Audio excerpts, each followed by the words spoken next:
আরজিকর কাণ্ডে হাসপাতালে টেলিমেডিসিনের পরিষেবার পর এবার শহরের বিভিন্ন জায়গায় ক্যাম্প জুনিয়র চিকিৎসকদের।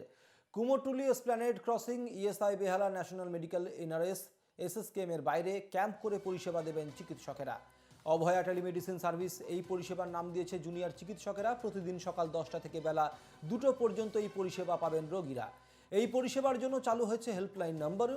সেই হেল্পলাইন নম্বরগুলি ইতিমধ্যেই আমরা জানিয়েছি আপনাদের আরও একবার জানিয়ে রাখি। 8777 565251, 8777 569399, 8777 579517।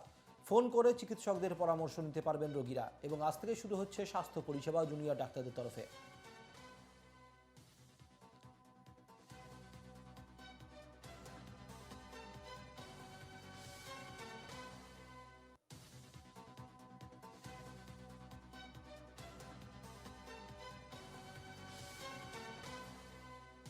সব রকম পরিষেবাই পাওয়া যাচ্ছে। Medicine, surgery, gynaecology, paediatrics, orthopaedics থেকে শুরু করে ইএনটি, অফথ্যালমোলজি, নাক কান গলা ডাক্তার, সবাই মোটামুটি সবকিছুই আছে এখানে অ্যাভেলেবল। আমাদের কাছে 4টে নাম্বার প্রোভাইড করা আছে, যেটা আমরা হোয়াটসঅ্যাপ গ্রুপে, ইনস্টাগ্রামে, ফেসবুকে সব জায়গায় এটা ছাড়া হয়েছে। তো সেইখানে ইভেন প্রেস বাইটেও আমরা কালকে বলে দিয়েছিলাম যে এই 4টে নাম্বার যদি প্রয়োজন পড়ে মানুষের, তাহলে আমরা আবার করে ওটা পোস্ট করে দিতে পারবো। ইভেন মিডিয়াকেও ওই নাম্বারগুলো আমরা দিয়ে দেবো, যাতে ওটার মাধ্যমে ওরা জানতে পারে কোন নাম্বারে ফোন করলে ওরা অ্যাভেলেবল পাবে। আমাদের এই যে প্রেসক্রিপশন হচ্ছে, এটা আমাদের এই ক্লিনিকের জন্য, এই ক্লিনিক মানে অভয়া ক্লিনিকের জন্য। যদি ফার্দার কোনো ফলো আপ হয়, ওনারা এই প্রেসক্রিপশন আমাদের দিলে আমরা এটাকে ফলো আপ করবো। আমাদের কাছে পেশেন্ট ফোন করছেন বা আমাদের কাছে মেসেজ করছেন, আমরা ওনাদের কল ব্যাক করছি, বা ওনারা যদি ভিডিও কল করতে আমরা ভিডিও কল করছি। ওই হিসাবে আমরা সব কাজ কন্টিনিউ করছি। তার সাথে যদি এই প্রেসক্রিপশনটা কথা হয়ে যাওয়ার পরে, ওনার চিফ কমপ্লেন নেওয়ার পরে, ওনার কি অসুবিধা সব জানার পরে, আমরা এই প্রেসক্রিপশনটা সাইন করে আবার ওনাদেরই হোয়াটসঅ্যাপে পাঠাচ্ছি। তারপর ওখান থেকে রেসপন্স দিচ্ছি কি হ্যাঁ পেশেন্টটা ঠিকঠাক পৌঁছেছে কিনা, আমরা একটা ক্রস চেক করছি।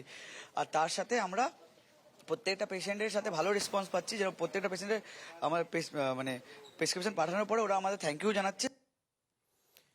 সঙ্গে রয়েছেন আমাদের প্রতিনিধি পৃথা দাশগুপ্ত। পৃথা, দীর্ঘদিন ধরেই জুনিয়র ডাক্তারদের কর্মবিরতির জন্য আমরা দেখছিলাম যে প্রচুর মুমূর্ষু রোগী তারা পর্যন্ত কিন্তু চিকিৎসা পরিষেবা থেকে দূরে থাকছিলেন, ব্যাহত হচ্ছিল চিকিৎসা পরিষেবা অনেক জায়গায়।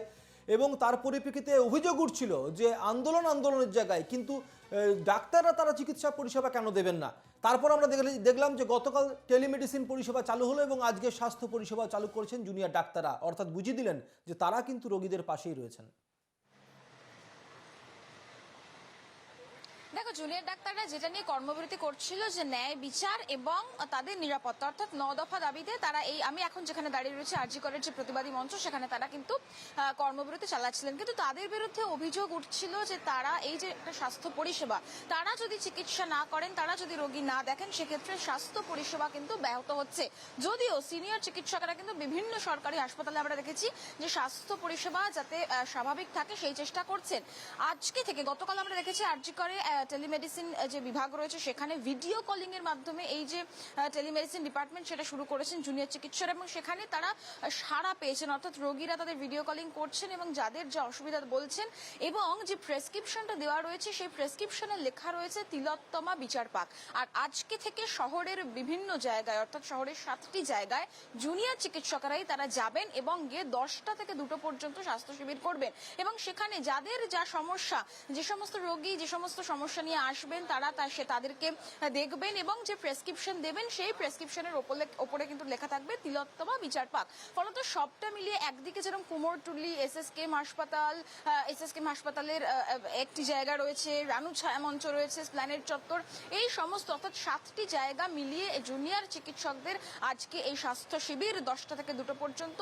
তাদের বিরুদ্ধে অভিযোগ ওঠা যে তারা কর্মবিরতি করছেন, তারা রোগী পরিষেবা দিতে পারছেন না বা দিচ্ছেন না, সেই জায়গায় দাঁড়িয়ে তারা আজকে থেকে এই স্বাস্থ্য পরিষেবা চালু করেছেন। তারা বলছেন তারা রোগী পরিষেবা যে কোনো সময় দিতে পারেন, কিন্তু তাদের যে দাবি, যে 9 দফা দাবি, এবং প্রথম থেকেই তারা বলে এসেছেন যে মৌখিক আশ্বাসে তারা শুনবেন না, লিখিত আশ্বাস তাদের চাই, এবং তদন্তের গতি প্রকৃতি কোন দিকে রয়েছে সেটাও তারা জানতে চেয়েছেন। ফলত এই অভিযোগ এবং এই অভিযোগকে কার্যত নস্যাৎ করার জন্য আজকে আর কিছুক্ষণের মধ্যেই শহরের 7টি জায়গায় জুনিয়র চিকিৎসকদের পক্ষ থেকে স্বাস্থ্য শিবির চালু করা হবে, এবং সেই স্বাস্থ্য শিবিরে যারা আসবেন তাদেরকে যেরকম রোগী পরিষেবা তারা দেবেন দেবেন। অন্যদিকে টেলিমেডিসিন অর্থাৎ আরজি করে যে টেলিমেডিসিন বিভাগ গতকাল থেকে চালু হয়েছে, যেখানে দেখা গেছে ভিডিও কলিং এর মাধ্যমে রোগী পরিষেবা দিচ্ছেন। আজকেও কিন্তু সেখানে স্বাস্থ্য শিবির হওয়ার কথা এবং সেখানে ভিডিও কলিং করে কোনো রোগী যদি কোনো অসুবিধার কথা বলেন সেক্ষেত্রে তাদেরকেও কিন্তু মেডিসিন প্রেসক্রাইব করা হবে জুনিয়র চিকিৎসকদের পক্ষ থেকে। ফলত স্বাভাবিকভাবে সামগ্রিক যে বিষয়, যার কিছুক্ষণের মধ্যে জুনিয়র চিকিৎসকেরা বিভিন্ন জায়গায় যাবেন, তাদের যে দায়বদ্ধতা, তাদের যে দায়িত্ব,